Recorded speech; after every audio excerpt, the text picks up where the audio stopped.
warahmatullahi. Bismillahirrahmanirrahim. Alhamdulillahi rabbil alamin. Wassalatu wassalamu ala asyrafil anbiya wal mursalin Sayyidina Muhammadin wa ala alihi wa sahbihi ajma'in. Subhanaka la ilma lana illa ma 'allamtana innaka antal alimul hakim.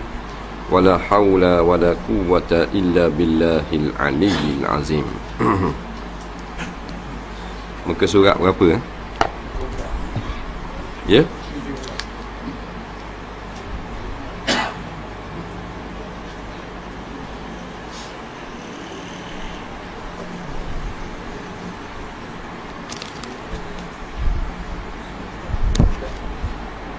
Tujuh belah. Bawah tak? Qala al-muallif rahimahullahu ta'ala wa nafa'na wa iyyakum bi'ulumihi fid dharain amin ya rabbal alamin. Baik, kata pengarang rahimahullahu ta'ala,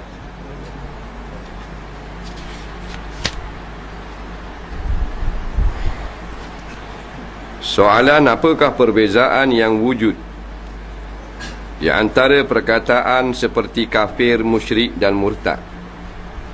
Jadi soalan pertama malam ini tentang tiga perkataan, tiga kalimah: kafir, musyrik dan murtad. Benda beza. Jawabnya, kafir ialah orang yang tidak mempercayai Allah atau ingkar akan perintahnya.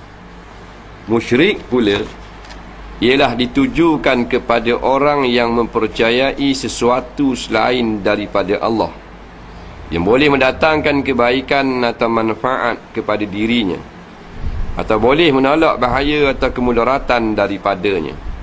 Sedangkan perkataan murtad ialah orang yang keluar dari Islam, sama ada secara tersembunyi atau berterangan, sama ada melalui perkataan, perbuatan atau kepercayaan, dan sama ada ia menganut agama lain ataupun tidak. Itu dinamakan murtad. Beza antara kafir, musyrik dan murtad. Selalu kita dengar perkataan ini, kafir, orang kafir ni, buat musyrikin ni, golongan murtad ni. Ada beza. Kafir ialah orang yang tidak mempercayai Allah atau engkar akan perintahnya. Senang. Terjemah maksud makna yang rekah. Dia bahasa Arab ni, daripada tiga huruf, kaf, fa dan ra, kufrun. Kalau terjemah Melayu, engkar. Kufrun makna engkar.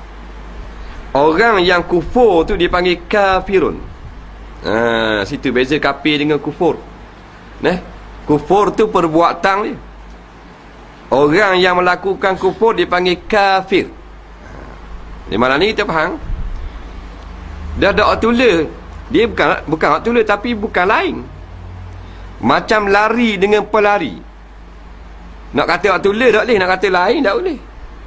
Orang yang perbuatan lari. Orang yang melakukan perbuatan lari itu dipanggil benda, cikgu? Pelari. Pelari itu kafir, lari itu kufur. Faham tak? Udah. Perbuatan dia panggil minum. Yang tukang minum, peminum. Dia gitu. Perbuatan dia panggil tari. Dah orang dia penari. Perbuatan kufur. Orang yang melakukan perbuatan kufur dikatakan kafir. Kafir ni kalau seka. Kalau ramai, kafirun. Bunyi gitu. Ya ayyuhallazina kafaru. Kafaru tu daripada perbuatan kufur juga. Kafaru tu fi'il dia. Kalau isim fa'il, ya ayyuhal kafirun. Gitu. wahai semua orang-orang yang kafir. Melayu kata engkar. Engkar tu fahamlah. Engkar ni bukan tak buat. Engkar maknanya menolak, tidak mau menerima hukum. Itu engkar. Macam orang kata semayang 5 waktu wajib. Dia kata, hei, dah wajib. Itu engkar. Nampak? Quran kata wajib, hadis kata wajib, dia kata tak wajib. Dia panggil engkar. Tapi kalau dia Quran kata wajib semayang 5 waktu, hadis pun kata wajib semayang, dia ni fahamlah wajib, dia tahulah wajib, cuma dia malah semayang. Orang kata dah wajib yang budak semayang, wajib dah aku malah, aku sibuk, aku tahu dah wajib. Hak tu bukan engkar. Faham? Jadi hak kata dia hak wajib, kata tak wajib, kafir. Tapi kalau tak katalah tak wajib, cuma malah ataupun lara, dipanggil asi. Lepas tu barang siapa yang meninggalkan semayang terbahagi kepada 2. Tarikus salati kisman. Ulama kata orang yang meninggalkan semayang 2 jenis. Yang pertama kasla, yang kedua inada. Yang pertama tinggal semayang kerana malas, kerana cuai. Dia yakin wajib, cuma dia malah. Dia panggil asi, beriman tapi derhaka kepada Allah. Kalau Allah tidak mengampunkan dia, maka kena azab sebelum masuk ke dalam syurga. Ada pun yang inat mana tak menerima kewajipan sembahyang. Hei, tak wajib. Lepas tu puasa wajib. Tak wajib. Nak bawa lah ke? Tu jadi kafir. Faham? Itu beza.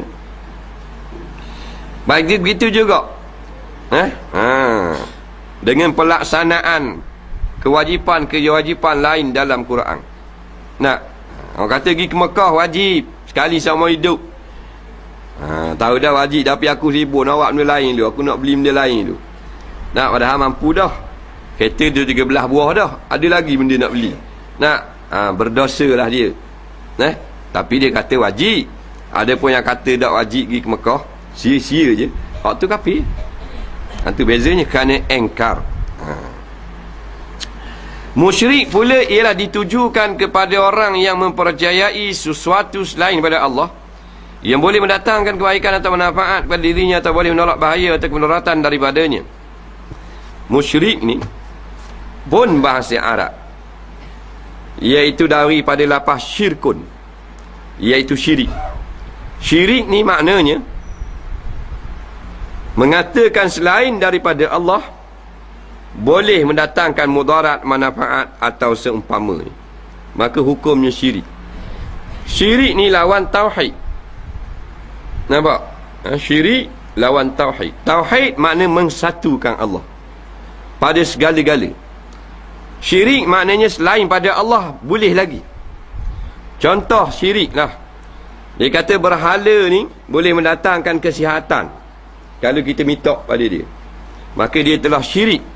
Kerana kesihatan itu hanya satu saja boleh beri, iaitu zat yang wajib al-wujud, namanya Allah. Hal lain tak boleh beri sihat. Ataupun zaman sekarang dia kata doktor boleh memberi sihat, walaupun Allah tak izin, insya-Allah ke apa, tapi dah doktor tu pandai, dia boleh menyihatkan. Syirik zaman moden dia panggil. Maka ni golongan musyrikin. Cuma golongan musyrikin yang terkenal zaman Nabi SAW, penyembah-penyembah berhala, yang mengatakan selain Allah, berhala-berhala juga boleh menjaga rakyat, boleh memberi rezeki dan sebagainya. Syirik zaman sekarang ni moden lah pula, zaman Abu Lahab moden. Selain daripada Allah, ada lagi orang yang Tuhan yang berkuasa boleh beri rezeki pada kita. Ni golongan syirik moden. Dah naik utara dah, naik Mesdi. Syirik moden ni. Dia yakin ada selain daripada Allah. Tok bomba boleh menyembuhkan, syirik. Obat kalau molek mahal memang baik, syirik. Kalau kita beri makan kepada hatu pelesik ni, maknanya boleh tolong menyelamatkan keamanan, memulihkan keamanan kampung. Ataupun maknanya kalau kita simbah darah hayat ni, sembelih kambing apa semua, simbah di pukat motor ke laut, boleh hasil banyak. Syirik lah ke tu. Syirik dia tak habis. Macam zaman sekarang, dia kata ada lagi hukum yang lebih baik daripada Al-Quran dan hadis. Syirik. Kerana tauhid ni, Allah lah nombor satu. Segala-galanya Allah. Rasul Allah juga kerana dia utusan Allah. Sebab tu kita dipanggil agama tauhid. Agama tauhid daripada lafaz ahad. Ahad maknanya satu. Tauhid maknanya agama mensatukan. Satu mana? Semua Allah Ta'ala belaka. Yang mencipta langit dan bumi Allah. Yang menurunkan rezeki Allah. Yang boleh menahan rezeki Allah. Yang boleh menyekat projek Allah. Yang boleh beri walaupun orang halang Allah. Yang boleh menyelamatkan nyawa Allah. Yang boleh mematikan seseorang Allah. Yang boleh melahirkan seseorang Allah. Yang boleh menjadikan segala-galanya Allah belaka. Allah sama. Itu panggil tauhid. Mensatukan. Faham tak? Dan sekarang ramai syirik. Orang Melayu Tok Bomo boleh menyembuhkan. Tok jenis kapung. Orang dah kata Tok Bomo boleh menyembuhkan. Tok Bomo boleh ikhtiar berobat. Kata gitu. Ahli sunnah dia cakap gitu. Baru tak punah. Ahli punah Tok Bomo boleh menyelamatkan. Tak pesen orang mana, doktor boleh menyembuhkan nyawa, menyelamatkan nyawa anak dia. Syirik cara doktor. Kalau ada piti banyak dalam bank, pakai senang lah kita akan datang. Syirik tak? Kerana dia kata piti boleh menyenang. Sedangkan Allah saja boleh menyenang. Kalau piti boleh menyenang, semua orang ada piti senang. Belambak lah TV tak senang-senang. Piti belambak tak senang. Tak kena macam geberuk gila. Piti banyak dah. Orang ada piti relax. Duduk atas umbinya, gulung kot daun. Senang je.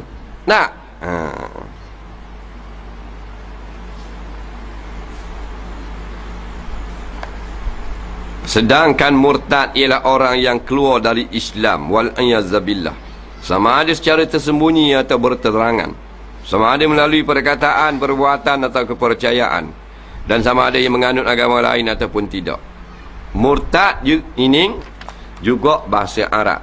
Murtad ni kena kepada orang yang terkeluar daripada agama Islam, sama ada sengaja atau tidak. Perbuatan murtad tu dipanggil riddah. Macam tadi ya. Pelaku riddah tu dipanggil murtadun. Orang yang murtad. Nak jadi murtad, dia kena Islam dulu. Kalau kafir tak panggil murtad. Dia kafir, dia kecil, kita panggil murtad tak kena. Dia murtad, dia kena lalu ikut Islam dulu. Sama ada dulu dia kafir masuk Islam, lepas tu kafir balik. Macam berlaku zaman Nabi, beberapa kisah. Asalnya Islam, asal kafir, masuk Islam, lepas tu jadi kafir balik. Murtad lah. Tapi kalau kafir semua daripada dulu, bukan murtad. Dia panggil kafir asliyun. Kafir asli. Lawan kafir asli, kafir murtadun. Murtad. Sama ada murtad secara sedar ataupun tak sedar. Sedar ni dia sedar, dia bercakap, dia tahu perkataan itu merosak, membatalkan kalimah syahadah ni. Dia panggil murtad secara sedar. Atau murtad dalam sembunyi. Duduk bercakap, tak pandai bercakap, tak tahu hukum, nak ranggak juga. Tiba-tiba hak dia bercakap tu masuk dalam perkara yang membatalkan Islam dia. Dia duduk galak lagi. Jadi kafir. Dia panggil kafir murtad. Kita pun tak tahu kalau kita tidak ada ilmu. Batu ilmu ni penting. Kalau kita tak ada ilmu, kita buat perkara yang telah mengkafirkan kita lama dah. Tak. Tapi kalau kita ada ilmu, kita buat, kita sedar. Kesalahan yang kita buat, bila kita sedar, kita undur balik. Jadi kita yang tak sedar, adakah kita pernah melakukan perkataan yang mengkufurkan? Tak. Di hari-hari lepas, lagu mana nak buat? Nabi pesan dah, jaddidu imanakum, aksiru min qawli la ilaha illallah. Nabi kata perbaharukanlah iman kamu. Takut-takut dulu ada rosak. Tak. Iaitu perbanyakkanlah mengucap la ilaha illallah, la ilaha illallah. Tak. Kalau orang kafir sahih, tak boleh la ilaha illallah nak Islam, kena asyhadu an la ilaha illallah. Kita hak Islam dah ni, Takut-takut ada buat, tapi tak ada hak ingat kita.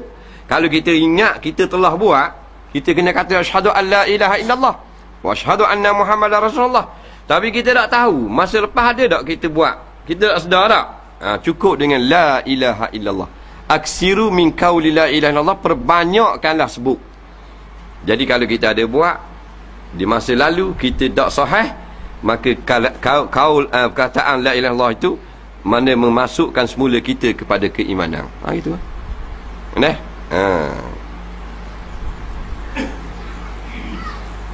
Sama ada melalui perkataan, perbuatan dan kepercayaan. Jadi nak jadi murtad dia ada 3 jenis. Yang pertama fi'li, yang kedua qauli, yang ketiga qalbi. Macam rukun sembahyang juga. Perbuatan, perkataan dan i'tiqad ataupun kepercayaan. Contoh perbuatan yang menyebabkan seorang itu jadi murtad. Umpamanya dia pergi sembah berhala, padahal dia orang Islam. Kerana roi ke kerana anak beranak dia. Anak beranak dia kafir lagi. Dia Islam dah. Jadi siapa masa time balik menawak rumah ibu bapa kafir lagi. Nak ambil hati sembah tak tahu ekong, tengok mak sembah tahu ekong. Jadi kafir. Ataupun orang Islam yang memang anak cucu orang Islam nak pergi minta dengan tahu ekong. Orang kata boleh nak berabak caranya gini. Mungkin kat kuih ni sini ke, batu keh ke, ditupak ke, mu minta gini. Orang ajar lah. Dia pun sebut lah, "Hei Datuk, tolonglah beri aku baik sakit ni." Dia panggil jadi kafir kau. Nampak? Itu dengan perbuatan lah. Dia pergi sujud, dia gerokok. Ataupun dia tak sembah berhala, dia tunduk sujud kepada makhluk, jadi kafir kau. Kita hanya boleh sujud kepada Allah Subhanahu Wa Taala. Kalau rokok kepada manusia haram. Boleh tunduk hormat kepada manusia dengan syarat jangan sampai kepada hak rokok. Ingat tu. Nak bergurau, nak apa, jangan sampai hak rokok. Sujud kafir walaupun bergurau. Gurau kafir tak? Gurau kafir tak? Faham tak? 3 perkara. Kalau sungguh-sungguh, kalau gurau sungguh juga. Nampak? Salah satu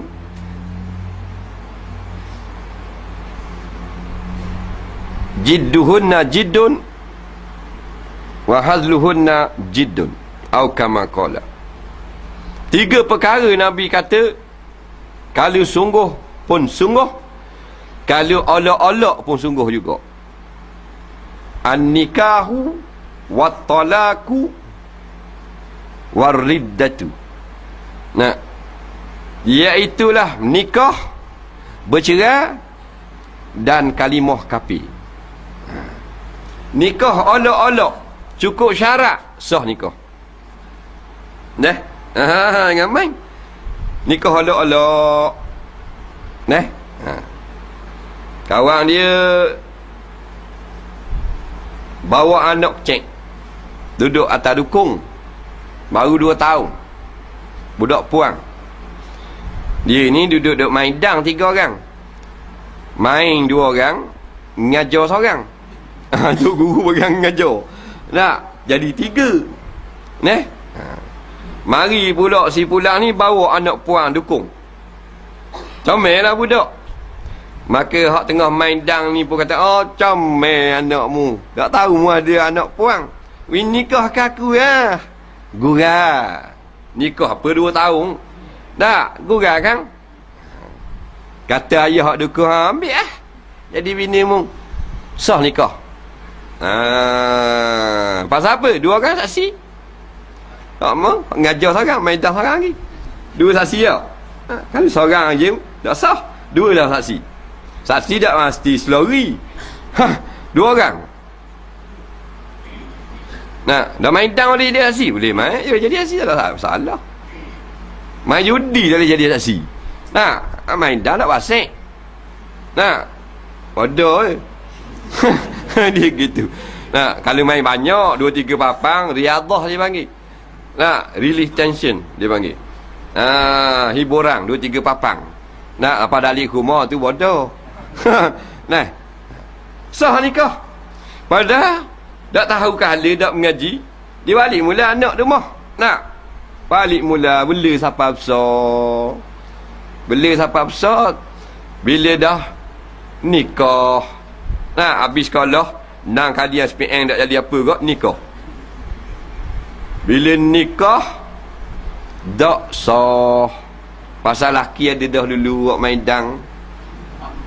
Faham ke? Ni nak belajar. Orang nak khabar ilmu, tak mau dengar. Hang. Duduk galak lah. Nak khabar banyak benda lagi nak khabar. 2-3 trailer lagi hukum. Nak? Tak sah nikah. Dipanggil nikah tu, kalau nikah syubhah. Nak? Sah. Dah kalau nikah dah, kena pasah.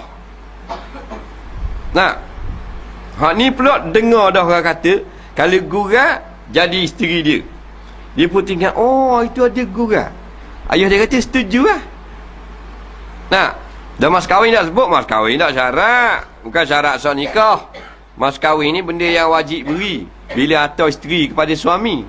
Bukan syarat rukun nikah dia. Tak ada masuk, faham? Jadi dia dengar kata sah dan nikah, dia kena pergi ambil semula isteri dia tu. Ataupun dia cerai. Nak? Supaya budak tu boleh nikah dengan orang lain. Ataupun pergi ambil mula. Dia gitu. Dah, masyarakat lagi ni hak gitu.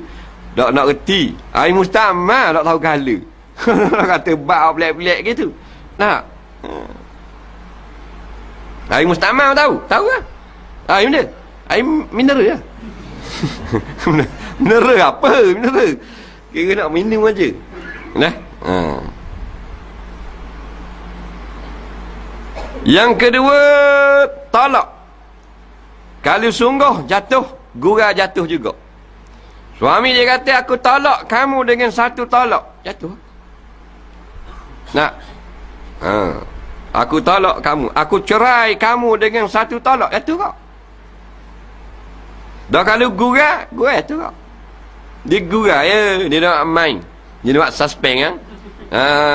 Dia nak suspend. Nak? Aku cerai adamu satu talak. Bini pun kata, ye. Molek dah bodoh belaka. Lepas tu molek ada pula. Nak? Tak tahu kahla. Duduk dalam dosa. Nampak? Ni masalah. Yang kita panah tu peri je dengar ni. Bukan kata kena tekek. Nak? Jadi lepas dosa, lepas daripada kegelapan. Nak? Tak mau mari juga. Peri. Hak bayar gi bola. Nak? 2-3 belah hari lah. Bayar gi. Masuk. Bahan dia hujam berjeruk. Macam kambing duduk lagu. Berjeruk. Nak? Ni peri je. Kipas ada kapek dia tak mau mari juga. Odom no. Jatuh talak gurau. Rasa duduk ye lah. Jatuh talak. Nak? Ataupun main-main. Lakonan. Jatuh kok. Dalam filem tu dia kata. Kata pelakon tambahan kata, mana isterimu lama tak tengok? Jawabnya hero, isteri aku cerai dah kan? Maksud hero tu isteri dalam cerita. Sembilu. Tapi jatuh isteri di rumah. Pasal isteri dalam drama, dalam filem tidak jatuh talak. Pasal bukan isteri dia. Cerai lah 14 kali pun. Jadi bila isteri jatuh talak isteri di rumah. Nak? Dah dia tahu dah pelakon-pelakon hukum ni. Nak tahu gua ni semayang pun tak. Dah jadi masuk lakonan banyakkan tak semayang, minum arak, berjudi, kehidupan berzina sama pelakon-pelakon kebanyakan. Tengok mati pelakon-pelakon. Hak bawa omor paktua pelakon dalam keadaan hina dina. Hak keluar lidah, hak mata belalak, pelakon-pelakon filem, pelakon bangsawan. Hak dan taubat berjuruh mati. Nak, hak jadi gila, jadi tak tahu benda, berak mengata. Nak, zaman muda hero bangsawan. Nah, pasal saniah mempersendakan banyak hukum Allah. Yang ketiganya, kalimah kufur jangan main-main. Tak boleh main-main. Gurau pun batal juga akidah. Jadi yang paling mahal bagi kita akidah lah. Hak lain mahal juga. Rumah mahal 80,000 beli mahal rumah. Kereta 45,000 mahal. Motosikal 6,000 pun orang panggil mahal. Tak? Anak isteri pun mahal juga. Paling mahal akidah kita. Nah, sebab kalau tak ada motosikal, curi dorang mati, belum tentu masuk neraka. Mati dalam keadaan muflis, tak ada harta, bankrupt, ditipu oleh rakan kongsi, tak masuk neraka. Mati dalam keadaan adik-beradik dia tipu wang dia dalam bank, lecing bahang dia adik-beradik. Kejut dengar tak ada piti, mati terus. Tak masuk neraka. Tapi mati dalam keadaan akidah, curi dorang, balik awal. Tak ada akidah. Mati rosak akidah. Duduk dalam obeng api neraka. Lepas tu jaga molek. Jaga molek. Masing-masing jaga. Akidah kita, akidah anak-anak. Sekarang ni banyak benda yang merosakkan akidah. Benda yang boleh merosakkan akidah bertambah banyak. Zaman Nabi itu 72 kaum dah. Iaitu pegangan yang merosakkan akidah. Zaman kita bertambah-tambah banyak lagi kaum. Kumpulan, jenama, geng-geng yang merosakkan akidah. Itu belajar. Bukan kata belajar agama ni 8 jam macam kerja.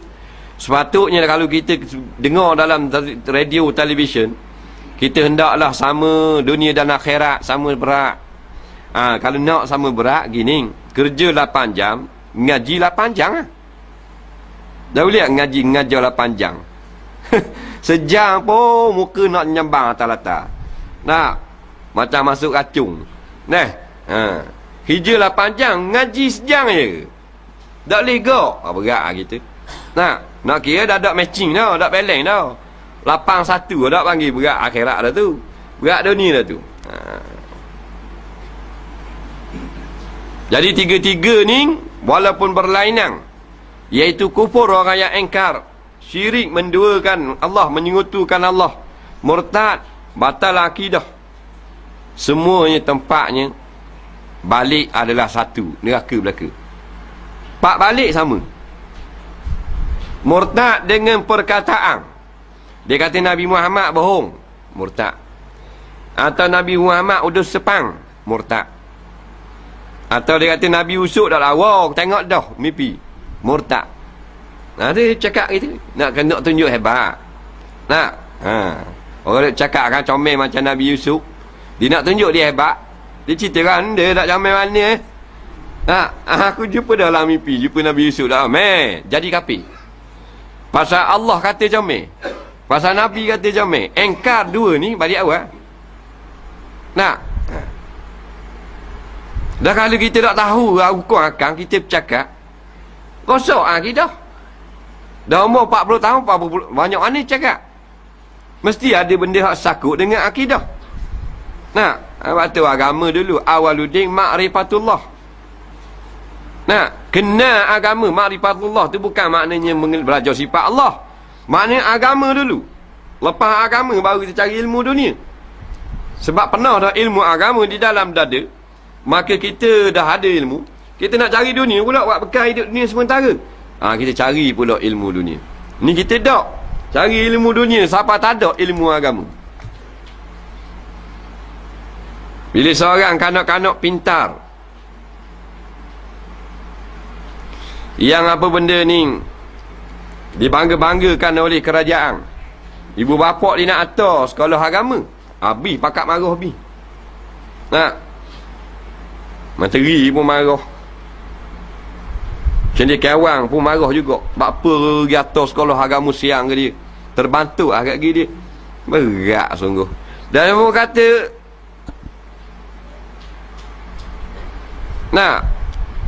agama lebih daripada segala-galanya. Ni masalah.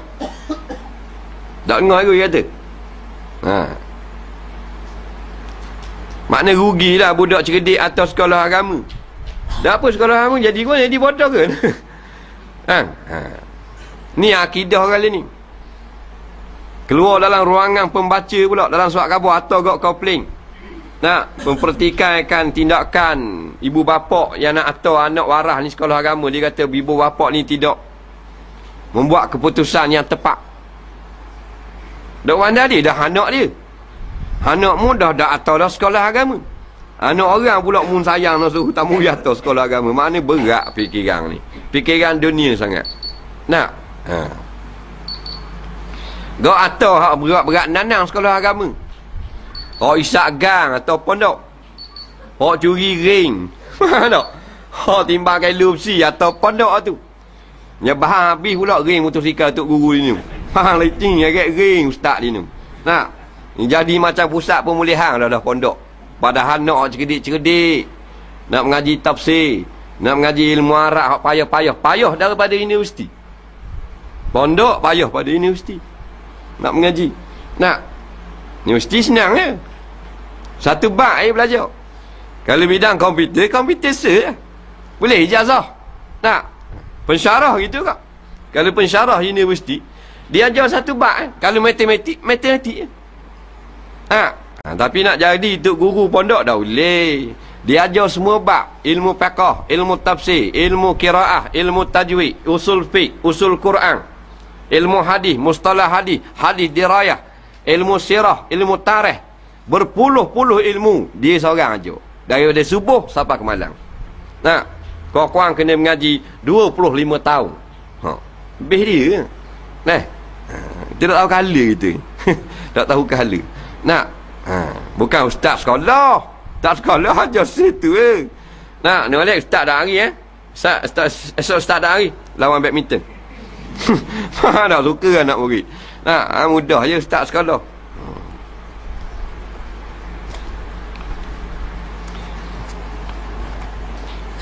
Soalan seterusnya, betulkah pendapat orang mengatakan orang yang kafir musyrik itu adalah najis? Bukan najas tu, najis.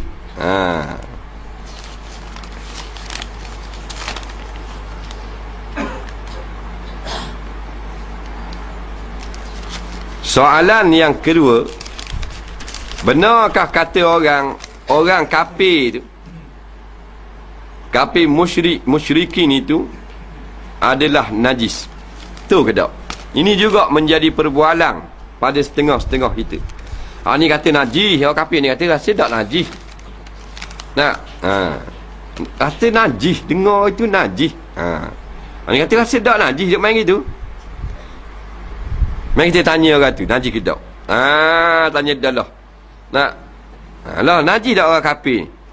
Dah lah, najisnya. Dah lah. Dia tak mengajar masjid surat dah lah. Ini kejengai. Tak. Molek dah lagi rajak masalah. Dah. Ni jawapan ulama tolong jawab. Ulama jawab. Profesor Dr. Harun Din. Profesor dia. Kau ustaz kapung ni. Dr. Harun Din, doktor PhD dalam bidang agama. Ya, memang betul. Bukan orang yang menyatakan, tetapi Allah ni telah menyelahkan dalam Quran yang berbunyi, ya ayyuhallazina amanu innamal musyrikuna najasun fala yaqrabul masjidal haram. Maksudnya, wahai orang yang beriman, sungguhnya kepercayaan orang-orang kafir musyrik itu adalah najis. Najas tu najis lah. Arab panggil najas. Tidak panggil najis. Nampak? Nah, hadza najas. Najas tu najasun. Nah, kita najis. Maka tidak boleh mereka hampiri Masjidil Haram. Menurut pendapat ulama tafsir, bahawa yang dimaksudkan dengan najis itu ialah akidah kepercayaan, bukan najis tubuh badan. Faham baik? Tetapi apabila orang kafir menerima Islam dengan mengucap 2 kalimah syahadah, maka sucilah akidahnya itu. Dalam ayat ini ayat Quran bukan hadis. Allah kata innamal musyrikuna najasun. Hanya sahaja orang musyrik, orang kafir itu adalah najis. Maksud najis ni bukan tubuh badan. tetapi pegangan mereka itu, i'tiqad, percayaan mereka itu, akidah mereka itu kotor. Najis mana kotor? Orang kafir ni pegangan dia kotor. Pegangan dia kotor. Kotor kan ni? Berhala dia kata Tuhan kotor ni. Dah tubuh badan tak najis. Lepas tu kalau kita tepuh tangan dengan orang kafir yang satu jantina dengan kita, kalau jantina puang, tak kira orang Islam pun batal semayang. Serta tangan awet cikgu, batal semayang. Ni hak sama-sama lelaki. Orang puang Islam serta tangan orang puang kafir, tak kotor tangan, tak payah basuh nak semayang. Faham ke? Dia kata najis ayat ni, bukan tangan dia najis, akidah dia najis, agama dia kotor. Sebab tu bila dia masuk Islam, maka jadi bersih. Bukan tubuh bersih, iaitu akidah dia bersih. Tu maksud dia. Segala jenis kafir lah dalam ayat ni. Sebab tu Tafsir kata setelah kita bersalam dengan orang kafir, jabat tangan lah, shake hand dengan George Bush. Takdir kata payah. George Bush mari melawat kampung Petabu Bush. Umpamanya Adam salam dengan dia, umpamanya nak semayang asal lagi, dah payah basuh. Pasal tak kotor. Dah kalau tangan dia di tiap ayang, tak cakap gitu. Kalau tangan George Bush di tiap ayang, tangan tu imam pun kita kena basuh. Tu bukan sebab tangan, sebab benda lain. Asal tubuh badan tu tidak najis. Dah peluh tak najis juga. Peluh najis ni peluh anjing dan babi, baru najis. Peluh binatang lain sebut lah, lagi boleh sebut. Peluh rimau, peluh kura, tak najis belaka. Peluh anjing dan babi saja Tuhan jadikan najis. Sebab apa? Ada hikmah dia. Dah apa Tuhan tak buat binatang lain najis tak? Kau anda ada Tuhan, kamu Tuhan. Faham tak? Harta mak nenek, bukan harta mak nenek kita ni, kita nak reka. Hak Tuhan kau anda dia. Dia nak buat guna-guna pun. Kita terimalah kita ni hamba, dia makbud. Banyak soal pula. Dia tu apa Tuhan tak buat bulan 2 tik? Comel kek. Ada tak soalan? Kalau budak-budak tak apa, orang tua bodohnya orang tua. Dah mau buat aku nak tik boleh. Tuhan punya kuasa.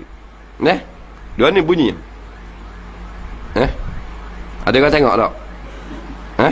Sini. Kereta sini. Kena tengok tak ni, Lini pesen katok cermin. Tengah-tengah kuliah katok cermin. Ambil beg PT, ambil apa. Kena tengok tak. Jangan masuk semua lah surah. AJK tu kena ada 2-3 orang. Bagi yang kamu tengok.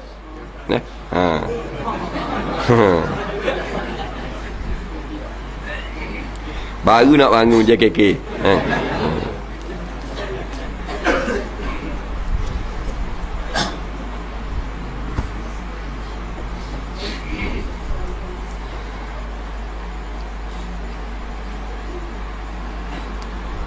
Jadi susah masalah orang kafir.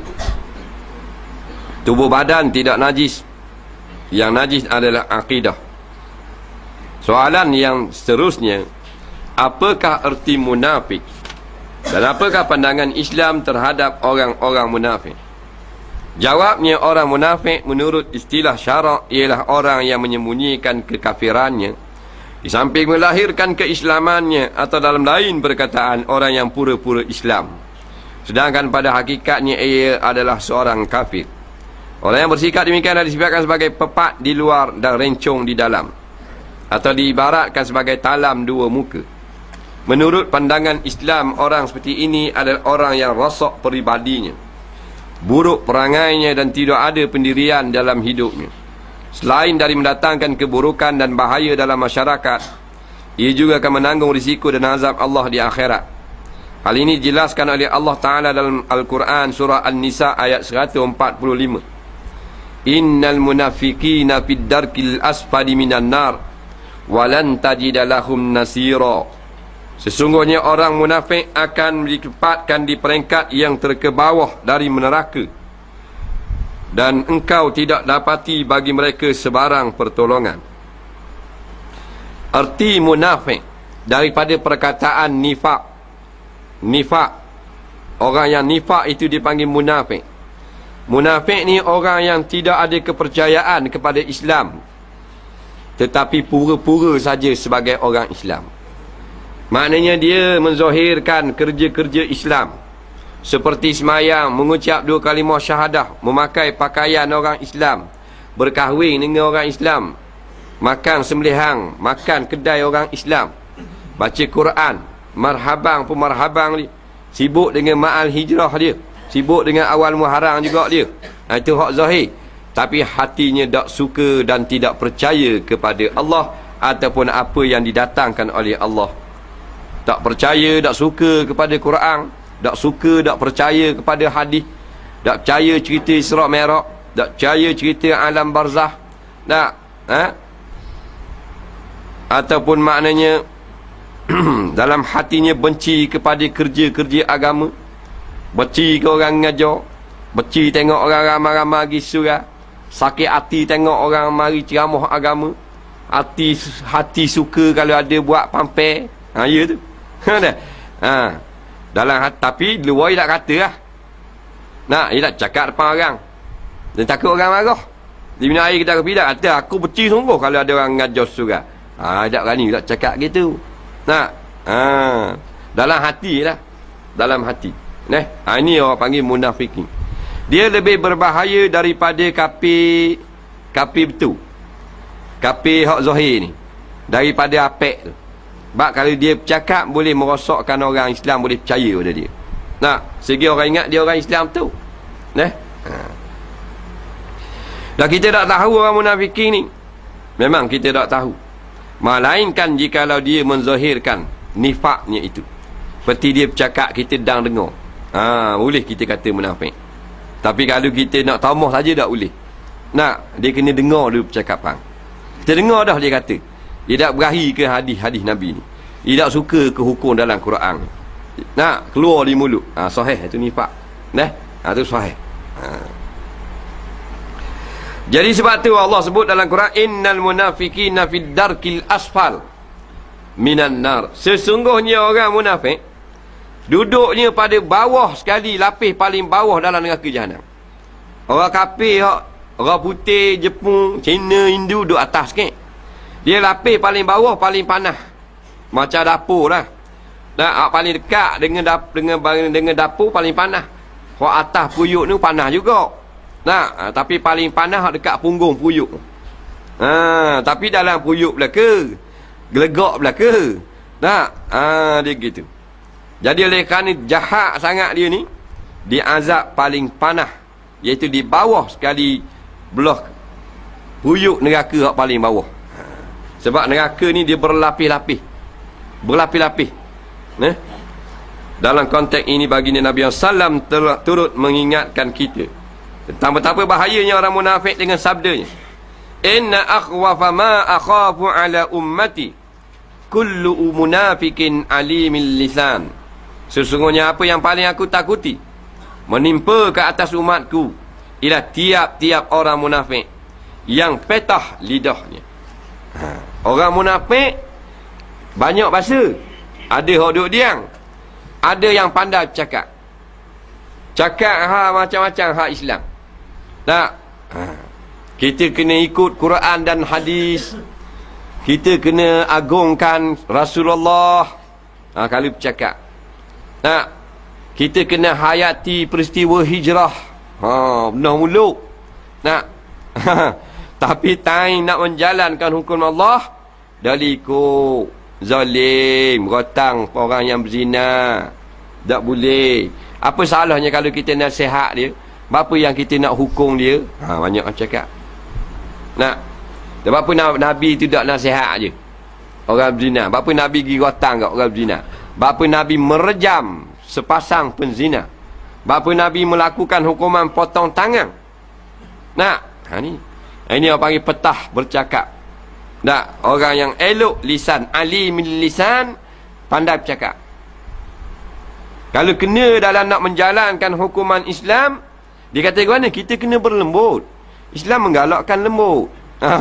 Iaitu kita maafkan dia, kita ajar dia, kita asuh dia. Kita tak payah potong tangan dia. Apa salahnya kalau dia mencuri tayar kereta kita beri dia satu kerja. Iaitu kerja kedah kereta. Cakap bodoh gitu. Tak payah potong tangan dia. Bila kita beri kerja, tak mencuri lah. Orang yang mencuri duit di bank, kita lantik jadi manager bank. Orang yang mencuri getah, kita beri dia ladang getah. Hodoh, sedap gamuk. Jadi curi sama orang. Dia boleh kerja. Hak tak curi tak boleh kerja. Mana menenggak nak cakap nak isi borang. Tiba-tiba nak beri pekerjaan, peluang pekerjaan kepada perampok dan pencuri. Ni orang gila tak cakap gini. Tapi tiba-tiba orang yang diberi jawatan yang sangat tinggi bercakap gini. Tak ingat dia kata itu? Kita tak payah hukum penjenayah. Kita beri kerja, buka peluang kerja kepada mereka. Orang curi, dia beri kerja. Dia tak curi lah. Orang merampok, dia beri kerja. Tak ngapak lah. Hak tak ngapak, mudah dia nak beri kerja. Tak. Bocah kau anggap tunggu. Tak cakap nak habis kusuh. Cakapan orang bih daripada bodoh lagi.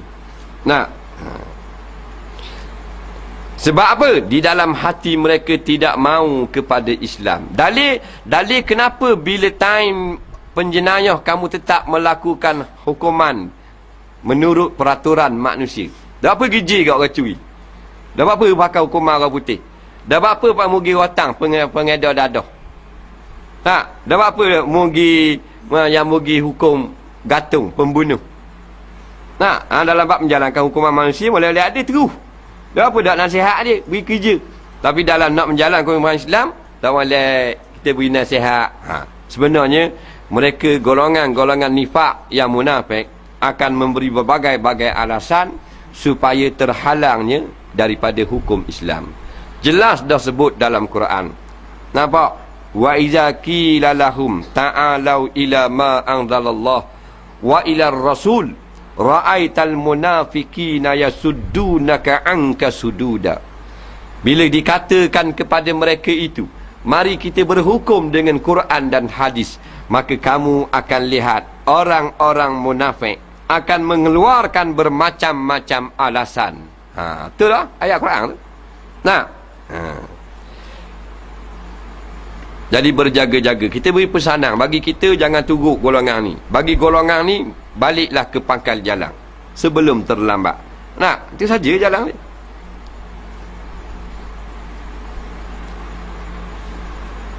Soalan seterusnya, apakah ada tanda-tanda yang menunjukkan seorang itu terlibat dengan munafik? Wallahu a'lam. Kita ada beberapa soalan.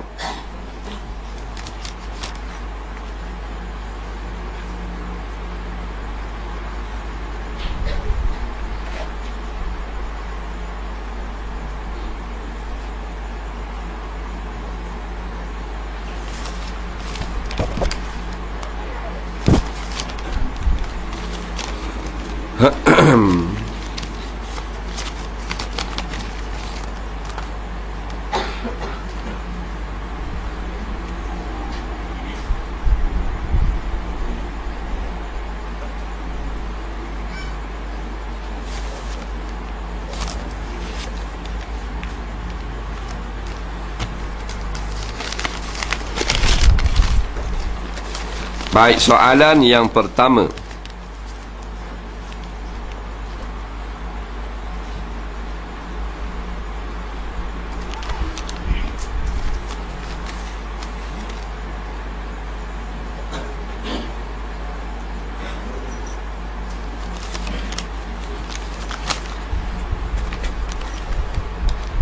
Saya bekerja di sebuah syarikat sebagai penjual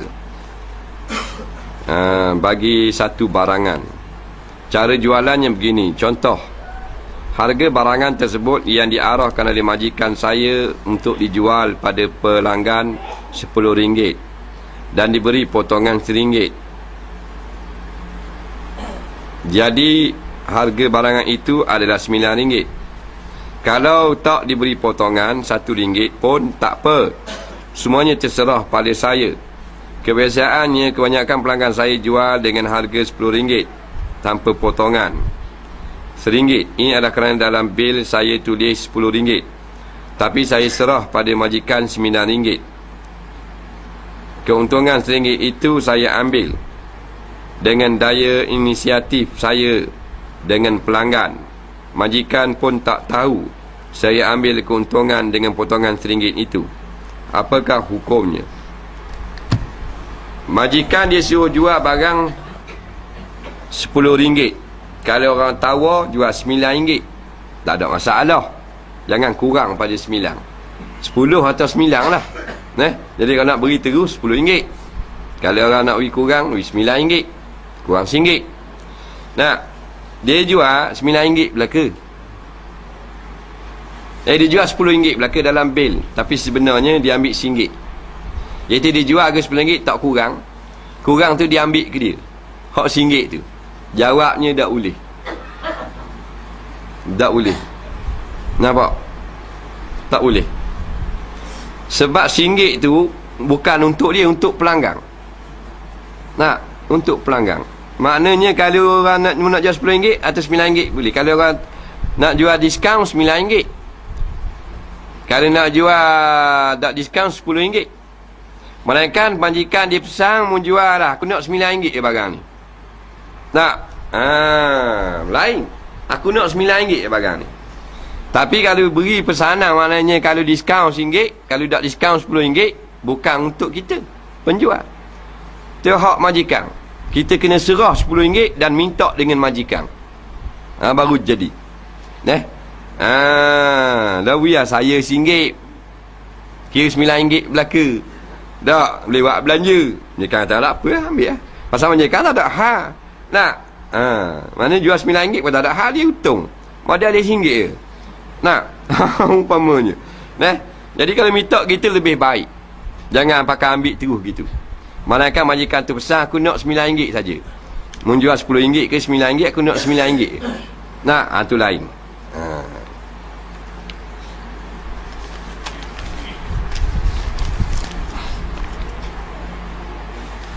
Apakah hukum seorang laki-laki memakai seluar pendek di depan orang laki-laki sahaja? Adakah berdosa juga? Cuba terangkan kenapa. Hukumnya, laki-laki di depan laki-laki, auratnya adalah sebagaimana yang disebut oleh Nabi SAW dalam suatu hadis. Auratul mu'min baina surrati wa rukbati.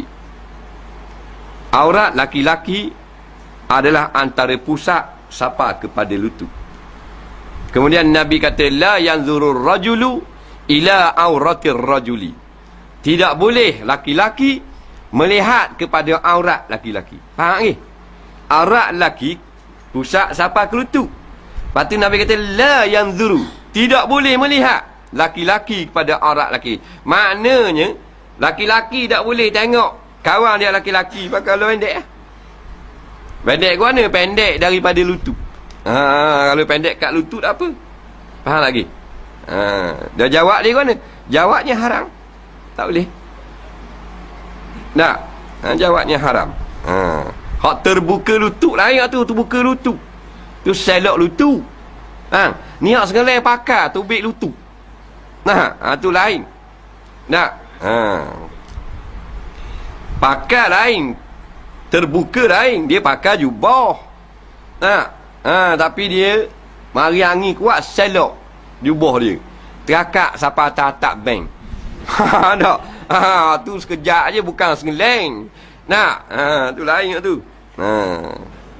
Dah boleh tengok. Hal lepas-lepas istighfar lah. Dah kita nak ada jahiliah. Kalau ni habis budak-budak lelaki lo pendek. Lo pendek budak lelaki pergi main-main motosikal. Lo pendek pakai gelang lah ni. Macam dia rata somel. Gelang. Lebar-lebar gitu.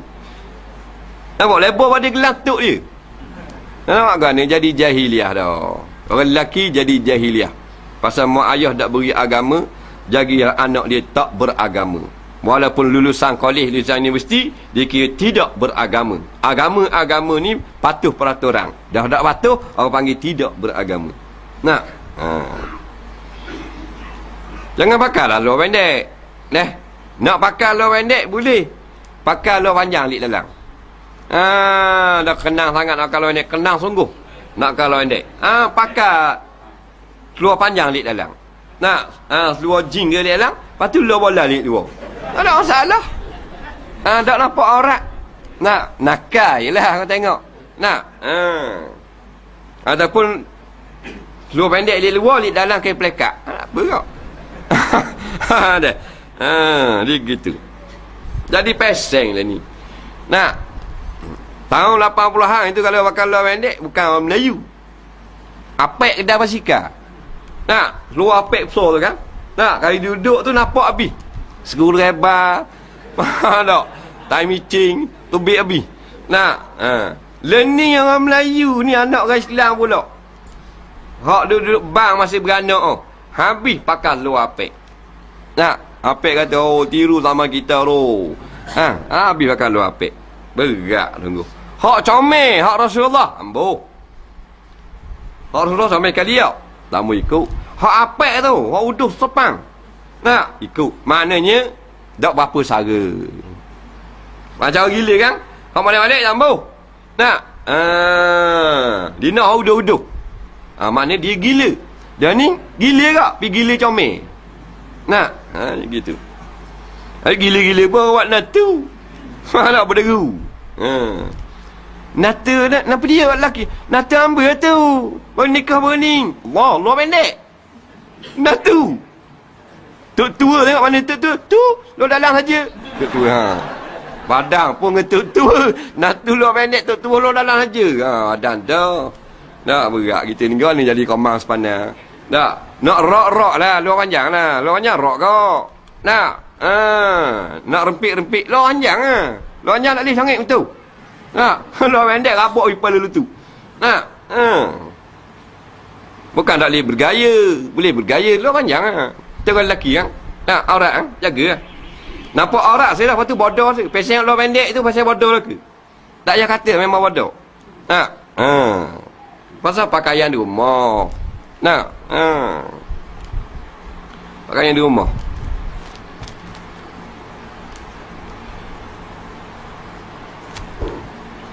Kawan saya suka sangat memakai gelang tangan. Dia mengatakan hukumnya dosa kecil. Tak apa ke macam tu? Berdosa tak saya kalau saya atau seorang ayah tak marah anaknya kerana memakai gelang tangan sebab takut si anak terasa hati. Wajib lah ayah. Memang dosa kecil pakai gelang tangan ni. Bukan dosa besar macam zina. Tapi benda tu haram. Memang dosa kecil. Kita tak kata dosa besar kan gelang. Dosa kecil. Tapi dosa. Satu dosa. Masalah ayah dengan anak, maka wajib kena tegur. Sama ada dosa kecil atau dosa besar. Allah tak kata dosa kecil, mudah ayah tegur lah. Dosa kecil pun kena tegur juga. Nak, kerana kita ni ayah. Sawakat lah. Banyak lagi benda nak style. Hak dah haram. Spek hitam boleh. Beli hak 15,000 yang mereka. Ada buat dengan beliang. Dan nak jangok kan? Duduk tahu tu surat nengok bagi. Ada salah sikit pun. Bukan kata haram. Nak gelang apa benda gitu. Macam orang sakit. 3 golongan yang boleh pakai gelang. Yang pertama orang awak haji takut hilang. Di jamrah tu pakai gelang plastik tu. Yang kedua takak pulih, tak salah. Pulih pergi pakai gelang. Yang ketiga orang gila, orang ikat dengan gelang. 3 golongan tu. Kalau 3 golongan tu boleh pakai gelang. Hukum makan wang insan. Boleh terima? Mana ada wang insan? Wang ihsan. Mu ni pandai bahang je. Ngeje budak pandai. Piti bahang. Bukan wang insan. Insan manusia wang ihsan. Wang ihsan ni wang ke-19. Nyanyi sangat tengok. Dulu dia panggil wang royalty. Ini wang ihsan. Baik, tengok tujuan. Dia tu orang miskin, fakir miskin. Boleh ambil. Fakir miskin. Kalau bukan fakir miskin tak boleh. Berdasarkan seorang jika dia tidak terlibat dalam politik, tidak mengundi dan benci pada politik, dia duduk atas pagar tak sokong mana-mana. Baik, tengok keadaan negeri mana dia duduk. Kalau dia duduk di England, maka boleh. Sebab di England itu parti-parti Kristian belaka. Begitu juga di Amerika. Semua parti Kristian belaka. Republican lawan Demokratik. Untuk mendapatkan kuasa. Tapi kalau seseorang itu duduk pada negeri yang jamaah Islam nak mendapatkan kuasa ditentang oleh golongan-golongan yang tak mahu kepada Islam, maka semua umat Islam wajib menolong, membantu dengan apa cara jua sekalipun. Ma la yatimul wajibu illa bihi fahuwa wajib. Tidak sempurna yang wajib melainkan dengannya, makanya itu menjadi wajib.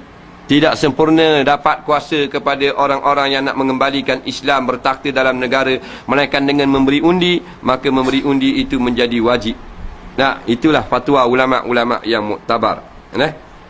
Kalau ada orang Islam bercanggah dengan orang yang tak mau pada Islam, ulama lawan dengan orang jahil, orang zalim dengan orang adil, maka yang duduk di tengah-tengah itu, kata Syekh Abdul Qadir Al-Mandili, adalah beluk sekerak dan ular sekerak.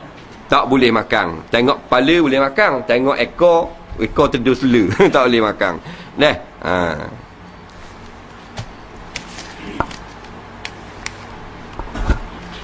Adakah boleh ibu bapa Syarlini menggunakan bantuan bomo dan kumpulan fi sabilillah baru-baru ini? Minta pandangan. Kita pun dah mana gak ni, cara mana dia berobat ni. Dia nak jawab dengan tepat tak boleh lah. Kumpulan mana sabilillah ni? Pulang Hamah ke mana? Tak. Jawabnya gini je lah. Bantuan untuk mendapatkan, tak boleh, tapi jangan sampai cara yang haram. Kalau siapa lupa, siapa puja, siapa seru benda-benda yang tidak dibenarkan dalam Islam, maka salah cara tu. Tak. Bukan kata Tok Bomo tu mesti salah belaka. Cara salah tak boleh lah. Walaupun cara moden tak boleh tak.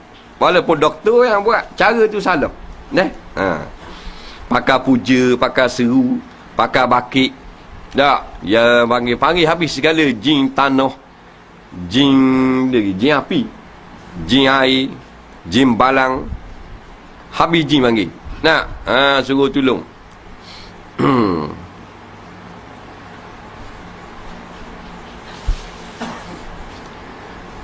Rojok tanpa pengetahuan isteri tengah tidur, sah tak? Isteri dia tengah tidur, dia rojok. Masa tak tidur, tak berani nak kata. Isteri dia tidur, kau dia berkata, aku rojok kamu semula menjadi isteriku. Sah ke tak? Jawabnya sah. Tak usah kata tengah tidur, isteri pesang pun sah. Tak? Isteri dia tak dengar, isteri dia ada di Kuala Lumpur tu. Dia ada sini. Dia rojok. Seorang diri bawah getok lerang, sah juga. Faham? Syaratnya berlapas. Sunat ada saksi. Kawan saya menang bertaruh lumba motor dapat RM50. Bukan kawan saya, dia berlomba ni. Ya, kawan saya mau. Dia dah berlomba. Lepas tu dia belanja saya rokok. Apakah jadi darah daging akibat isap rokok beliau itu? Tak jadi darah daging, dia jadi kanser. Tak.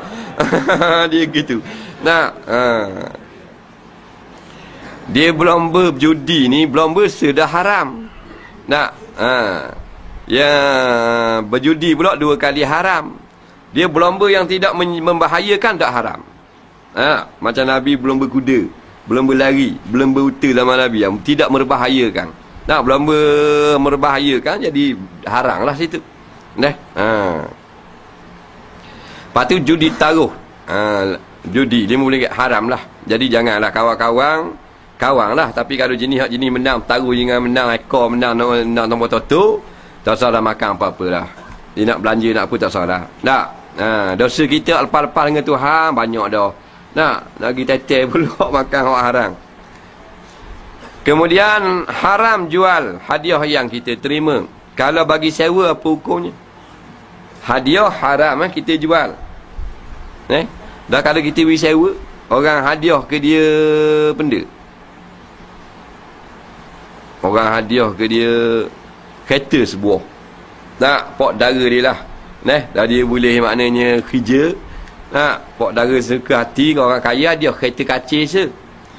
Nak jual tak boleh. Dia memang tak kenal kacir, dia nak usaha.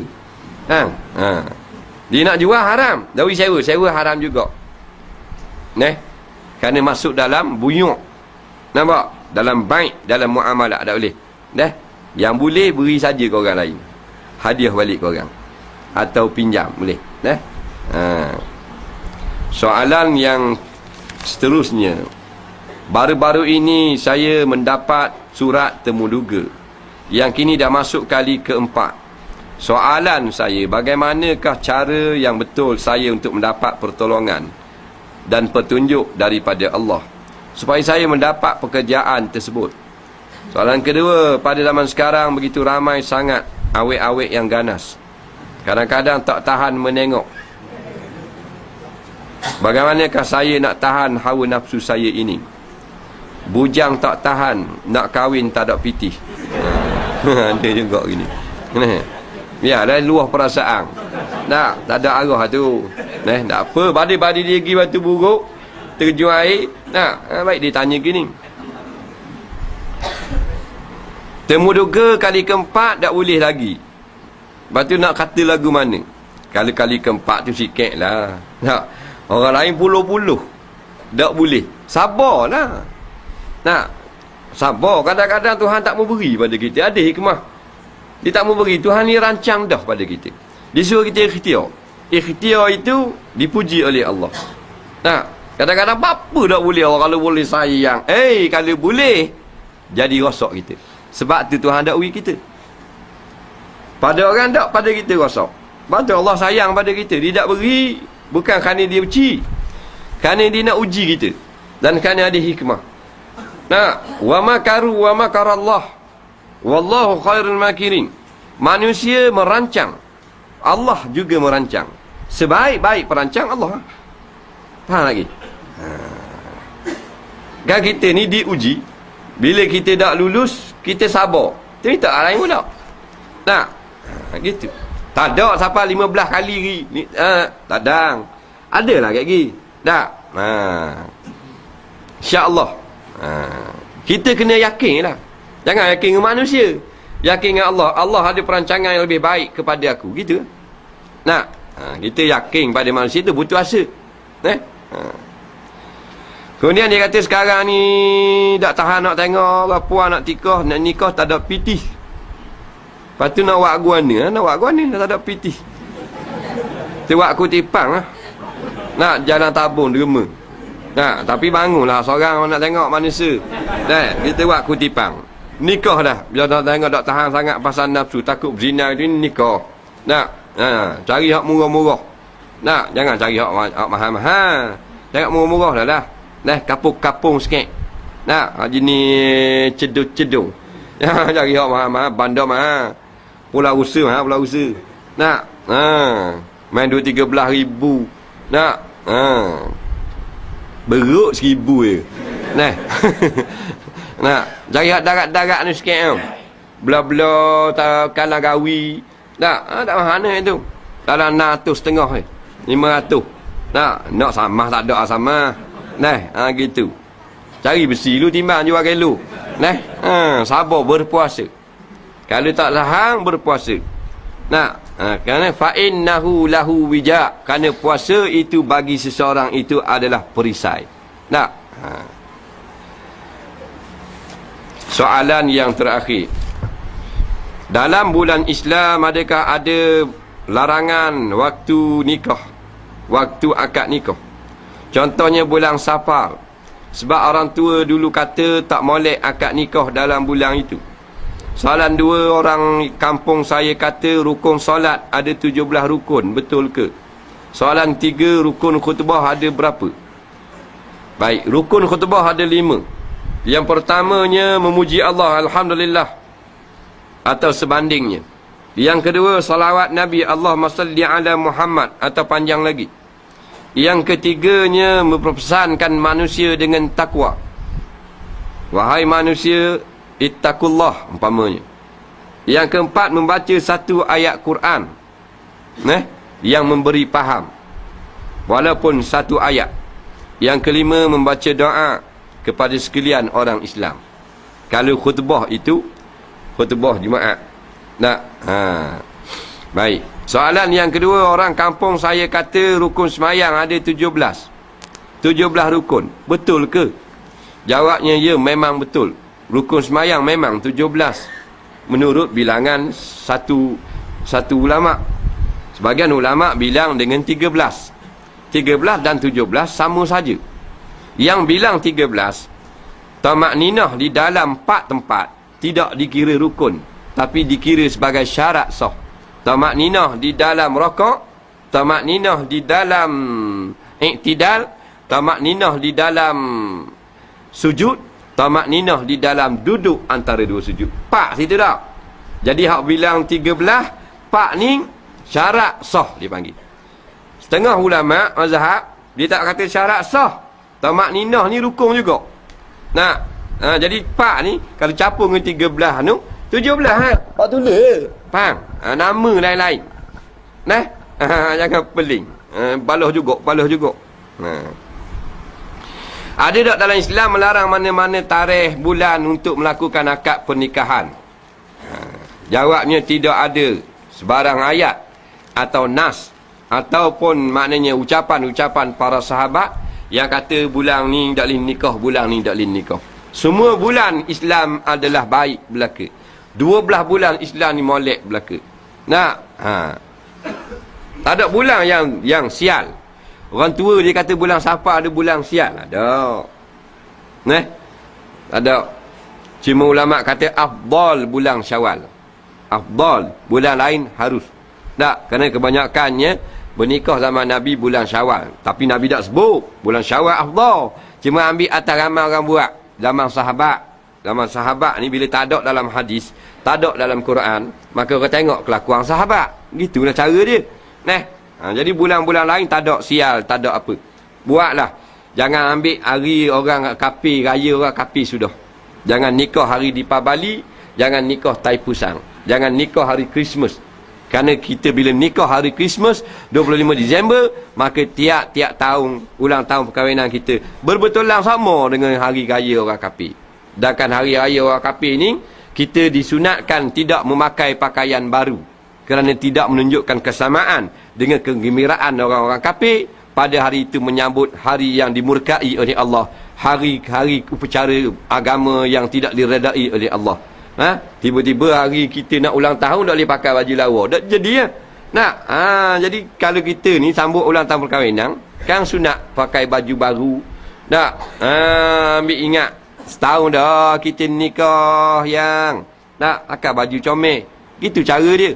Dah kalau lama pun gitu juga. Tak ada salah. Bukan bid'ah yang dalalah.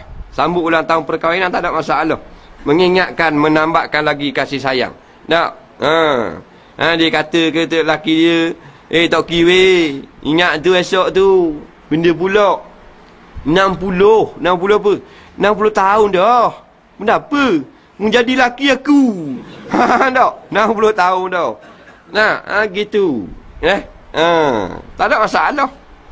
Tapi kalau berbetulan dengan hari orang kafir, mau lah di.